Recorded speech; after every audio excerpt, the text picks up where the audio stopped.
Hello YouTube! Il faut qu'on fasse le point sur les travaux de nos WC parce que je vous avais dit que ça devait être pris en charge assez rapidement et finalement ça fait plus d'1 an et demi qu'on est bloqué sur cette pièce, donc je vous explique le problème. Souvenez-vous, quand on a démarré la rénovation de nos WC, on s'était aperçu que le plafond était tout humide. Alors on avait effectivement eu une fuite sur cette pièce quelques mois plus tôt, mais le problème était plus important que ça. En fait, au moins 2 des poutres métalliques de structure de l'immeuble étaient tellement abîmées qu'elles ne remplissaient plus du tout leur fonction de soutien. On a prévenu le syndic, on a prévenu l'architecte de l'immeuble et notre assurance pour démarrer les démarches et que le problème soit pris en charge le plus rapidement possible. Il avait déjà fallu qu'on attende 3 mois pour que l'architecte de l'immeuble vienne constater les dommages pour démarrer le dossier. On en avait déjà parlé le jour où il est venu dans la vidéo que je vous mets dans le petit i, si vous voulez revoir tout l'historique. Et malheureusement, on était loin de s'en douter, mais c'était que le début de nos galères. Je suis saoulée. Je suis méga saoulée de ouf. Je vous fais un petit update vite fait par rapport au... Ah, je suis désolée, j'en peux plus en fait. Par rapport aux travaux concernant les poutres là abîmées dans nos toilettes, ça fait des mois que ça dure. La dernière fois que je vous en avais parlé, c'était plus ou moins au moment où l'architecte était venu pour constater les dégâts, et ça fait plus de 6 mois, bientôt 7 mois maintenant. Il a mis des mois et des mois à nous renvoyer le rapport, donc évidemment nous on n'a pas arrêté de relancer, on a relancé 15 000 fois le syndic, alors le syndic ils attendaient le rapport, on relançait 15 000 fois l'architecte il était injoignable et tout ça, bref on nous disait oui c'est bon il va faire le rapport, et le rapport on l'a reçu je crois au bout de 5 mois, enfin il y a peut-être 1 mois et demi maintenant. Et donc dans son rapport, en gros, il disait, contre toute attente, que finalement, il n'y avait pas de danger imminent concernant les poutres et concernant l'effondrement de notre plafond, alors que c'est pas du tout ce qu'il avait dit au moment où il est venu.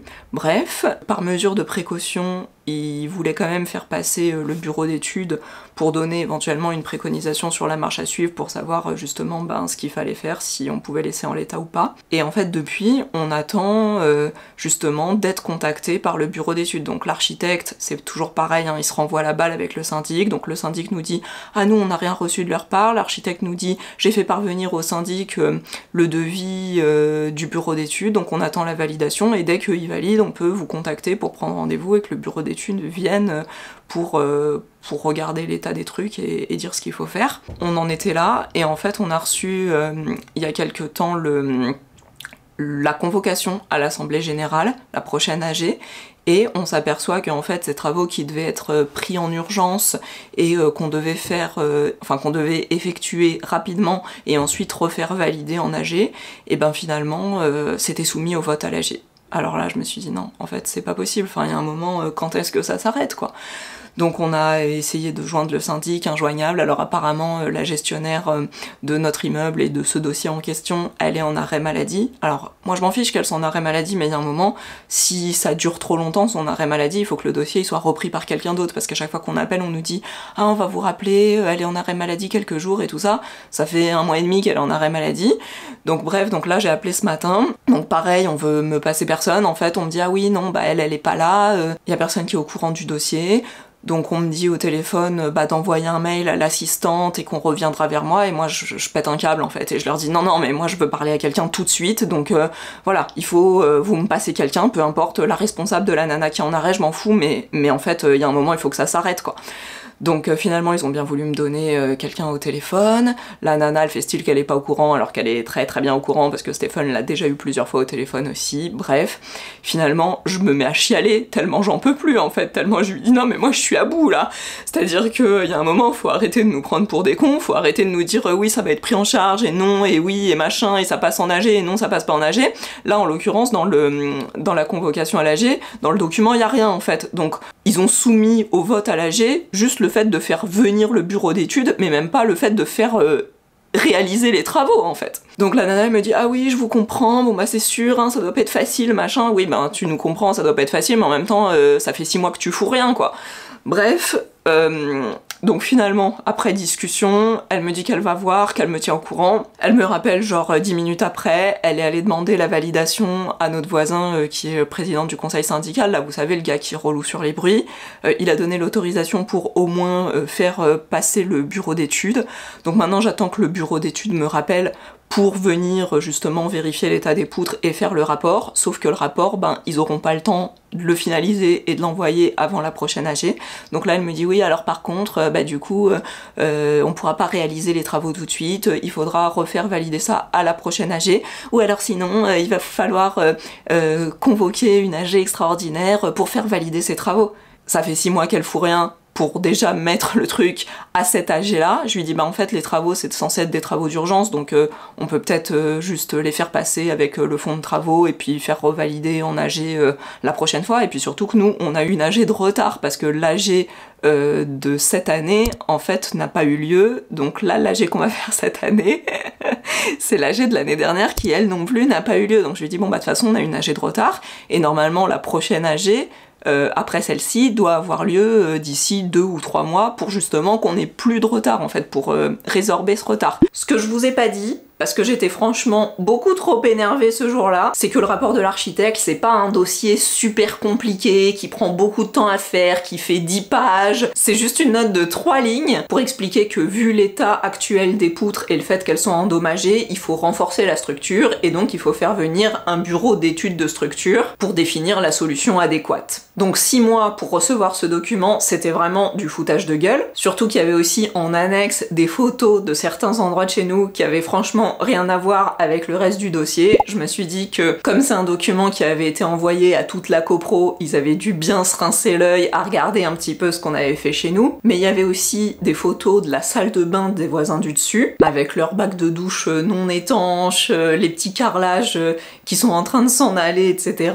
Mais comme entre-temps on avait eu l'information que l'intervention elle se ferait seulement au niveau de chez nous, par en dessous du plafond, et qu'il n'y aurait pas besoin d'enlever l'intégralité de l'entresol, les voisins du dessus, pour éviter tout problème, ils avaient fait refaire l'intégralité de leur salle de bain. Ensuite, il s'est écoulé environ une semaine entre ce fameux appel avec le syndic et l'assemblée générale, et évidemment dans l'intervalle, je n'avais toujours pas été contactée par le bureau d'études. Alors, on a eu l'AG hier soir, je suis quand même assez contente parce que j'étais tellement désespérée l'autre jour, et en fait, on a réussi quand même à faire voter un budget prévisionnel pour l'intervention du remplacement des poutres du plafond de nos toilettes. Ça veut dire que pour l'instant, on va pouvoir faire intervenir le bureau d'études, puisque de toute façon ça avait déjà été validé il y a quelques jours. Mais normalement, et c'est là où c'est cool, si c'est pas trop élevé, si ça dépasse pas le budget qu'on a estimé, et ben on va pouvoir aussi souscrire à une dommage ouvrage pour pouvoir réaliser les travaux, puisque c'est exactement le même principe que les travaux de notre colonne,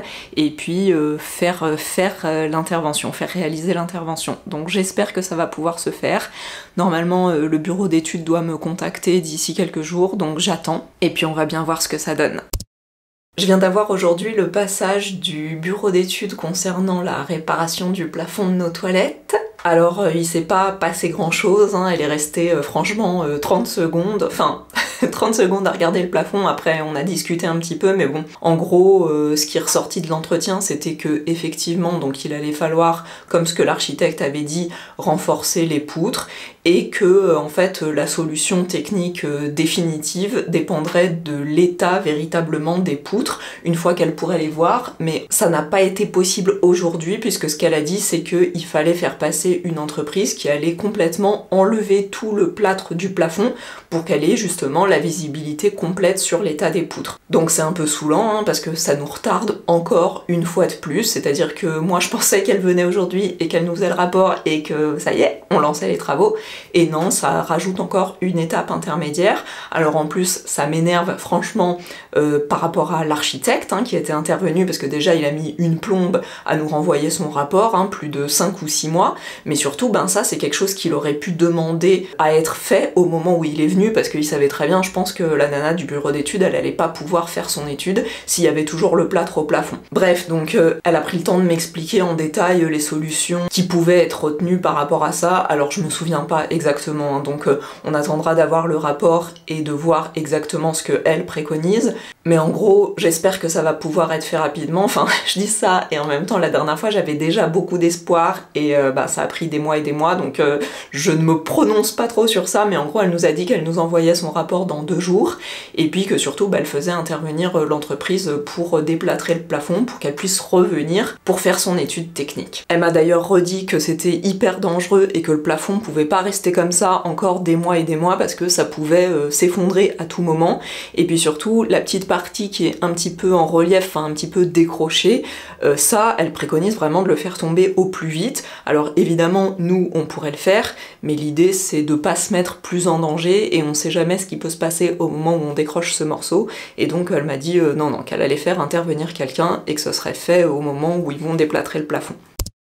Bon, j'ai bien fait de pas me réjouir trop vite, parce que Stephen a eu la nana du bureau d'études hier soir au téléphone, et elle qui devait faire son rapport hyper vite pour qu'il y ait hyper vite quelqu'un qui vienne décrocher notre plafond, et elle n'a toujours pas commencé à écrire son rapport. Donc elle a pas eu le temps, elle a dit qu'elle allait s'en occuper dès que possible, mais elle sait pas quand ce sera. C'est franchement un peu saoulant, hein. Moi j'aurais bien voulu qu'on puisse, qu'on ait le choix et qu'on puisse reprendre notre bureau d'études qui était intervenu pour la colonne chez nous, parce que franchement le gars il était super bien, il était super dispo, il était super sympa, il a fait le travail hyper vite, alors que là, c'est la copine de l'architecte qui a mis 5 mois à nous rendre son rapport, donc j'espérais qu'elle serait pas comme lui, mais en fait, il y a des chances qu'elle soit comme lui. Je vous passe les détails, mais il a fallu qu'on soit lourdement insistant pour qu'elle finisse par envoyer son rapport après plusieurs semaines, et on a dû à nouveau insister pour qu'il y ait enfin une action quant à la venue de l'entreprise. Donc pour quelque chose qui devait être fait en quelques jours, on a attendu quasiment 2 mois. Et je pense que si on n'avait pas passé notre temps à appeler et envoyer des mails, on serait encore en train d'attendre. Il est 21h, je viens tout juste d'avoir la confirmation pour demain que l'artisan intervient pour venir enlever le plafond des toilettes. Désolée d'ailleurs si ça résonne un peu ici, parce que du coup on a vidé toute la pièce pour que il n'y ait pas de souci et qu'il puisse intervenir. Je suis en train de me dire qu'il va falloir que je protège le dessus du ballon, parce que j'ai un peu peur avec ce qui va tomber demain qui prenne un peu cher. J'avais gardé justement l'emballage en polystyrène pour pouvoir le protéger lors de cette intervention.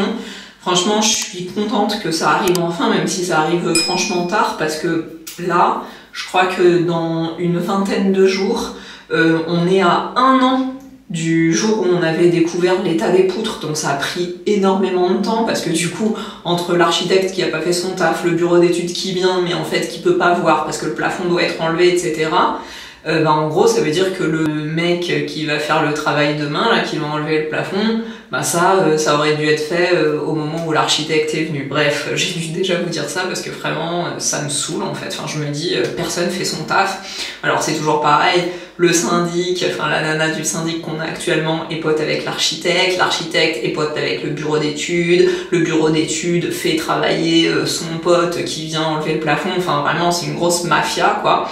Et je me dis, nous, notre bureau d'études, il était super bien parce que vraiment, il a été hyper efficace, on l'a contacté, il est venu assez rapidement, il n'a pas eu besoin de faire intervenir une autre société, il a fait le sondage lui-même, en 10 jours on avait l'étude, alors que là, la nana, elle a déjà mis plus d'1 mois à rendre juste un mail pour dire qu'il fallait que quelqu'un d'autre vienne faire le sondage parce qu'elle le fait pas elle-même. Enfin vraiment, on s'en sort jamais, quoi, et puis ils prennent tous aussi un tarif beaucoup plus élevé. Donc bref, tout ça pour vous dire que normalement l'intervention a lieu demain. Donc demain, ils vont enlever tout ce plafond atroce là. Et puis du coup, ça permettra que le bureau d'études puisse revenir pour avoir une meilleure vision de l'état des poutres et définir enfin la solution technique. Donc j'espère que ça va bien se passer, et surtout j'espère qu'on va pas trop avoir de mauvaises surprises quand ils vont enlever tout le plâtre et qu'on va voir l'état de l'intérieur de ce petit plafond. Alors, par où commencer ? Donc déjà, à 9h, le gars m'appelle, je me dis « Waouh, ils sont trop ponctuels, genre 9h00 ». Et en fait, c'était pour me dire que, soi-disant, il attendait son gars qui devait venir, le technicien, blablabla, blabla, que le gars s'était pas pointé. J'ai l'impression que c'est un peu l'excuse bidon. Bref, et donc qu'en fait il était obligé d'aller récupérer un autre technicien sur un autre chantier et ensuite de venir, et donc qui serait pas là avant 10h30, 11h. Alors déjà ça m'énerve, parce que moi je suis pas une personne du matin du tout, donc je me lève à 8h30 en mode au bout de ma life pour être sûre que je suis réveillée et que je vais entendre s'il m'appelle ou s'il sonne à la porte, etc. Et en fait, me lever à 8h30 pour rien, ça me fait profondément chier. Voilà. Donc du coup, je me dis bon bah super, donc j'attends, 10h30 passe, 11h passe, et finalement ils sont arrivés, ah non, à 11h pile, donc je me dis ah ouais ils essayent quand même de faire l'effort d'être ponctuels à 11h, à 11h pile le gars sonne à la porte, donc le chef en fait, mais en fait il était tout seul. Donc je lui dis oh bah finalement vous êtes venu tout seul, il me dit non mais en fait je viens juste voir et puis après j'ai mes gars qui arrivent, mais bon les gars ils sont arrivés encore après. Et en fait je me dis, déjà au téléphone quand j'ai pris rendez-vous avec lui, il a commencé à me dire oui alors on verra, on prend rendez-vous pour tel jour à 9h, mais si jamais il y a des grèves, parce qu'en ce moment il y a des grèves, ou qu'il y a des bouchons et tout ça, bon bah on modifiera peut-être le créneau, etc. Donc déjà c'est moi qui lui ai envoyé la confirmation hier soir pour être sûr qu'il venait quand même aujourd'hui à 9h. Mais en fait, bon, le gars, il avait jamais l'intention de venir à 9h. Moi, à la limite, je m'en fous. Mais juste qu'il me prévienne. Genre, s'il veut venir à 11h, bah qu'il vienne à 11h, c'est pas grave. Mais moi, au moins, je me lève à 10h30, quoi. Bref, donc ils sont venus avec vachement de retard, ils ont tout bâché, alors bâché à la va-vite, hein, parce que c'était pas non plus les bâches comme mon bureau d'études il avait mis en mode, vous savez, les trucs un peu moelleux, là c'était genre il a scotché des sacs à gravats par terre sur le sol du couloir pour protéger le parquet, ils m'ont quand même fait un POC, j'ai un peu les boules, mais bon, voilà, je vais vous montrer, c'est pas un gros truc, mais bon, c'est quand même énervant. Et puis il a mis un polyane vite fait pour retenir l'ensemble et puis voilà, et puis ils sont intervenus, donc au départ il y en avait que un gars tout seul et puis après il y a un deuxième gars qui est venu et ils sont intervenus donc toute la journée ici parce que du coup ils ont commencé à travailler après avoir tout bâché, etc. Je pense qu'il devait être midi et quart, quelque chose comme ça, et ils ont fini sur les coups de 16h, un peu après 16h, donc ça a quand même duré pas mal de temps. Et franchement, j'avais de la peine pour eux, parce que du coup, ils étaient enfermés dans ce petit espace, parce que dès que tu ouvres la porte, ça fait de la poussière partout dans tout l'appart et tout ça, donc ils ont fait quand même attention à pas laisser la poussière envahir le reste des pièces. Et puis il a fallu enlever tout le plafond. Alors c'est impressionnant, je vais vous montrer la tête du truc, mais surtout, je sais pas si ça va suffire, parce qu'en fait ils n'ont dégagé que le dessous du plafond et pas l'intégralité sur la hauteur des poutres. Regardez, vous allez comprendre. C'est intéressant je trouve, hein, parce que ça permet de voir déjà comment c'est fait à l'intérieur d'un plafond, genre quand on retire tout le plâtre, ça permet de voir aussi l'état de dégradation des poutres, hein, parce que clairement on voit que les poutres qui sont au niveau de l'ancien couloir, donc qui sont plus vers l'entrée des toilettes, elles sont en bien meilleur état que les poutres qui sont de ce côté-ci, qui sont vraiment qui font flipper, hein, qui sont comme de l'écorce de bois alors que c'est des poutres métalliques, et puis toutes les petites poutres qui sont en fait, je sais pas, qui sont en fait des petits carrés, enfin c'est comme des tiges carrées métalliques qui traverse un peu le plafond comme ça, un peu disséminé partout. Et puis on voit surtout effectivement que de ce côté-là, ces petites tiges-là, elles sont aussi hyper dégradées. Genre il y en a une, elle a même carrément complètement disparu, donc je pense qu'il y avait vraiment besoin de faire ça. Enfin en tout cas on verra ce que le bureau d'études va dire, mais du coup j'espère que ça va suffire parce que là, en l'occurrence, on voit toujours que le dessous des poutres et on voit pas toute la partie verticale, hein, parce que je vous avais expliqué, donc les poutres c'est des poutres qui sont faites, en fait il y a une partie plate en haut, une partie plate en bas et une partie verticale entre les deux comme un H, et donc la partie qu'on voit nous c'est la partie du dessous, mais je croyais que le bureau d'études avait besoin aussi de voir la partie verticale pour voir justement s'il n'y avait pas des endroits où les poutres étaient carrément trouées. Ah d'ailleurs, c'est ça que je voulais vous dire, je crois que je vous ai jamais montré ce truc, il y a un jour où on est allé faire un tour au squat de la rue de Rivoli. Je sais pas si vous connaissez, si vous êtes déjà allé, tout ça. Bon, l'endroit est un peu chelou, un peu psychédélique parce que c'est des stands de différents artistes qui présentent leur travail. Donc je crois que les exposants qui sont là, c'est jamais toujours les mêmes. Je crois que ça change régulièrement. Mais bon, le lieu est intéressant déjà parce que c'est assez, c'est bien placé, c'est assez joli et tout ça. Et puis il y a des peintures murales, enfin il y a des trucs un peu partout, c'est un peu psychédélique quoi. Mais surtout, ce qui m'avait moi frappé quand je suis allée là-bas, c'est que il y a des endroits où le plafond a été entièrement retiré, un peu comme ici, et en fait on voit vraiment les poutres de soutien, c'est-à-dire qu'ils ont enlevé tout le plâtre qui est censé être sous le plafond, enfin le dessous du plafond, et il y a toutes les poutrelles qui sont, enfin toutes les poutres métalliques qui sont complètement à nu, et on voit très bien donc la partie dessus, la partie dessous et la partie verticale, et il y a justement des endroits où cette partie verticale elle est complètement ajourée, elle a été complètement rongée, et donc il y a des trous à l'intérieur. Et donc l'idée, enfin en tout cas ce que je pensais qu'il allait se passer aujourd'hui, c'était qu'ils allaient dégager suffisamment de plâtre pour pouvoir justement voir la partie verticale de ces poutres et voir s'il y avait des endroits à ce point-là endommagés au niveau des poutres, enfin de la partie verticale. Mais du coup là ça n'a pas été fait, enfin en tout cas ce qu'on voit c'est toujours que le dessous, et je sais pas si ça va suffire pour le bureau d'études, j'espère que oui. Donc on va lui faire un petit mail ce soir et puis on va voir ce qu'elle va nous dire, et puis évidemment bah je vous tiendrai informé de la suite. Et ça valait bien le coup qu'on se fatigue à mettre notre ampoule bien au milieu, bien centrée sur le plafond des toilettes, hein. Et évidemment donc les murs ils ont pris un petit peu cher là-haut. Et puis ici, il a pas mal de pocs aussi. Après celui-là, on l'avait volontairement pas fait. Donc, je sais pas si vous voyez. Après, c'est pas très grave, hein, c'est que de l'enduit. Et puis, on l'avait pas finalisé exprès. Mais bon, c'est sûr que de toute façon, il allait prendre cher. Même notre petite cornière qu'on avait laissée en stand-by pour finir ce mur-là plus tard. Bon bah elle a pris cher aussi, hein, elle a été complètement défoncée. Et puis, ah bah oui, bah du coup le... ça...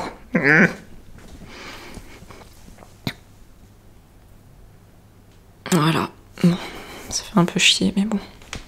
La bonne nouvelle après tout ça, c'est que le bureau d'études n'avait pas besoin de revenir. Elle allait pouvoir faire son étude directement à partir des photos qu'on avait envoyées et du retour de l'entreprise. Et la moins bonne nouvelle, ou plutôt même les moins bonnes nouvelles, c'est qu'après la réception de l'étude technique, on s'est rendu compte que la solution qui avait été retenue, c'était pas la solution qu'on espérait.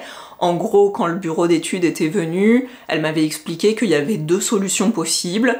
Une solution de soutien par en dessous et une solution qui était peut-être un petit peu plus complexe mais qui permettait de pas perdre de hauteur sous plafond. Et donc évidemment j'espérais que c'était cette solution-là qu'elle allait mettre en place, parce qu'en plus on en avait vachement discuté et elle m'avait dit qu'elle comprenait mon point de vue, de pas vouloir abaisser le plafond, etc. Et donc elle ferait son maximum pour pouvoir sélectionner cette solution plutôt que l'autre. Et évidemment au final c'est pas ça qui a été fait. Et l'autre moins bonne nouvelle, c'est que c'était maintenant à l'architecte de l'immeuble, le même qui avait déjà mis 5-6 mois à nous rendre son premier rapport, de lancer un appel d'offres pour sélectionner l'entreprise qui allait venir faire le renforcement. Ça a été à nouveau la blague entre le syndic et l'architecte qui arrêtait pas de se renvoyer la balle, et comme personne ne fait son travail correctement et que tout le monde s'en fout, il a fallu à nouveau qu'on envoie des dizaines de mails, qu'on fasse des dizaines d'appels avant de pouvoir obtenir des réponses et essayer de faire avancer les choses. Mais tout vient à point à qui c'est attendre, et donc au bout de 8 mois après l'intervention, on a enfin eu une bonne nouvelle. Trop bonne nouvelle, je viens de recevoir un SMS de Stéphane qui me dit que ça y est, le devis a enfin été validé pour le choix du prestataire et le OK pour réaliser les travaux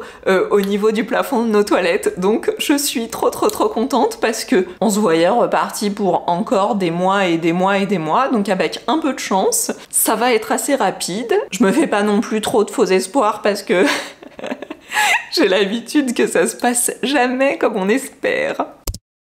Je Je viens de recevoir un SMS de Stephen, ça faisait environ 3 semaines que je vous avais dit que le devis avait enfin été validé et que normalement on attendait la suite pour les travaux des toilettes.